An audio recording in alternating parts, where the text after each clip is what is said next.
Well, definitely right from the day one, we've been confident, but this is the most confident we've been considering all the developments in the case, which push us to actually file the supplemental motion for bail. Actually, we've been praying for outright dismissal since May 2022 in light of the recantation of the most important witness of the prosecution, Rafael Dragos. Yeah, well, you've been waiting. You've been doing it since May, as you said. Now that the motion is there, how long do you expect it to take before the Muntinlupa Court acts on your petition? Now, let me clarify that this is a supplemental motion. Okay. That means that the motion has been there since last year, but we've supplemented it because Rafael Dragos was able to already complete his testimony. So he was put in the witness stand. His testimony, his recantation was tested by the prosecution. In fact, he was cross-examined for a total of around 5 times, 5 settings. That was in October 28, November 4, December 2, January 27, and February 10. And if you're going to take a look at it, his testimony was consistent, was categorical. And that's the reason why we pushed for the supplemental motion. Hopefully, considering that this is just a supplement, the Honorable Court would be able to resolve the bail petition at the soonest possible time. Hey, Leila De Lima says vindication is about to happen. Given the political climate right now, what do you think does the senator have going for her? And I mean, given everything, how compelling is either the reason for the state to finally dismiss or at least release the former senator?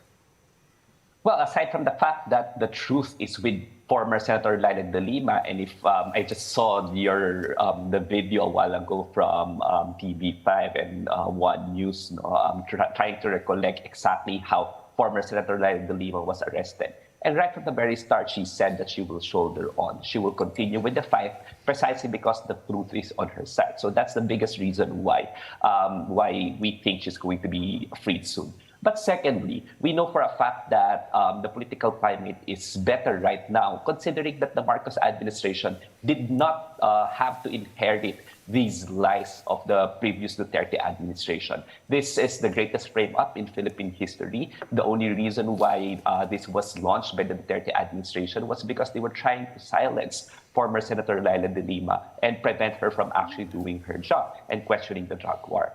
So the climate is now right, considering that the Marcos administration had nothing to do with the filing of the case. It's just a question of whether or not they will push through with it, and they don't have any political incentive whatsoever to actually inherit a big problem and a quibble with the international community and the democratic nations, other democratic nations at that.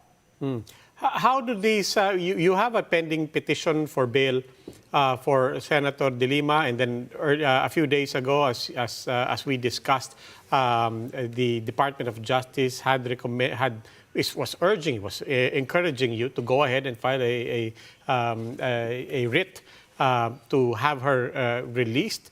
How do these developments affect either of those options?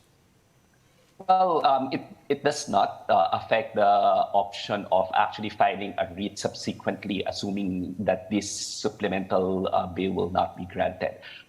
What is clear is if the Secretary of Justice or the Department of Justice is really serious in pushing through with his statement that he will not oppose these things, then maybe they should not oppose the supplemental bill motion and instead actually affirm or in fact even support the same, considering that they're saying and considering their recent memorandum circular that I talked about as well around 2-3 days ago, that if there is no strong evidence of guilt, then they should be withdrawing the case. So this is the golden opportunity for the Department of Justice to actually follow through with their word, and that is maybe not to oppose this supplemental a bill motion or even support it in light of the circumstances and in light of the fact that they had every opportunity to actually cross-examine the testimony of Rafael Ragos or the recantation of Rafael Ragos. The recantation of Rafael Ragos was clear and categorical.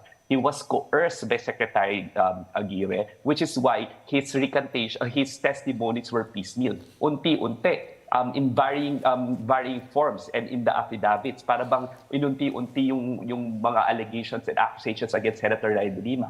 In fact, yung piecemeal testimonies na yon was very, very clear because of the fact na he was actually initially a co-accused in criminal case 165. And nag-testify lang siya categorically against Senator Leila De Lima when he was dropped as an accused. That is consistent with his testimony that he was actually intimidated and coerced by no less than former Secretary Vitaliano Aguirre, which exemplifies that the state actually used its entire machinery and its awesome powers to persecute Leila De Lima and to coerce witnesses against her. Attorney, one last question. Given that narrative and that timeline, assuming that everything goes as you intend and as you expect, what down the line might be any accountability on the part of the former Justice Secretary Vitaliano Aguirre if these assertions of coercion do in fact get proven in court? Well, to begin with, what we're praying is not just bail. In this particular case, we've prayed for outright dismissal. And our argument is the fact that the state actually used its entire machinery against Senator Leila De Lima, which shows that there is a failure in the administration of justice here. Now, what would be the accountability of these people? Let's also remember that ang description mismo ni Rafael Ragos, no, during that time, it was like and I quote, esprit de corps against Senator Leila De Lima. Everyone was ganging up on her. And this was led by Vitaliano Aguirre, and that he was named by their own witness. So what should be his accountability? Well, everything, no, apart from the fact that it's criminal to actually manufacture evidence, to actually prevent the proper administration of justice or compromise the justice system. Hindi lang yan criminal cases, hindi lang yan administrative case sa pagiging abogado niya because he is going against his oath as a lawyer and as an officer of the court, no? So administrative yan, criminal yan, civil yan, and in due course, no, dapat panagutin niyang si Vitaliano Aguirre and everyone na nagpagamit dito sa pinakamalaking flame up in history nito.